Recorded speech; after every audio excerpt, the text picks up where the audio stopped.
రాష్ట్ర ప్రభుత్వం ప్రజా సమస్యల పరిష్కార వేదికకు అధిక ప్రాధాన్యత ఇస్తుందని పీజీఆర్ఎస్ కార్యక్రమంలో వచ్చిన అర్జీలను అత్యంత ప్రాధాన్యతగా సంతృప్తి స్థాయిలో పరిష్కారం చూపాలని రీఓపెన్ కు తావు లేకుండా చూడాలని తిరుపతి జిల్లా కలెక్టర్ డాక్టర్ వెంకటేశ్వర్ జిల్లా అధికారులను ఆదేశించారు.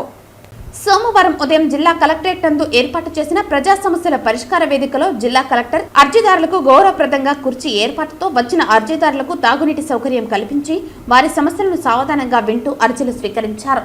జిల్లాలోని డివిజన్ మండల స్థాయి వరకు ఆర్జీఓలు, తహసీల్దార్లు, ఎంపీడీఓలు తదితర అధికారుల వీడియో కాన్ఫరెన్స్ అనుసంధానంతో అర్జీదారుల సమస్యలపై అధికారులతో అక్కడికక్కడే వర్చువల్ విధానంలో మాట్లాడి పరిష్కారం చూపుతున్నారు.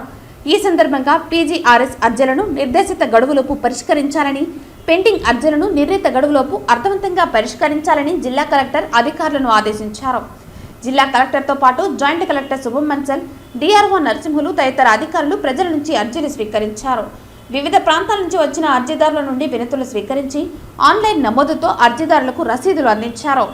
మొత్తం 150 వినతులు రావటం జరిగిందని, సంబంధిత అధికారులు అందరూ వచ్చిన అర్జీలపై ప్రత్యేక దృష్టి పెట్టి వేగవంతంగా పరిష్కరించాలని స్పందనకు హాజరైన వివిధ శాఖలకు సంబంధించిన జిల్లా అధికారులను జిల్లా కలెక్టర్ ఆదేశించారు.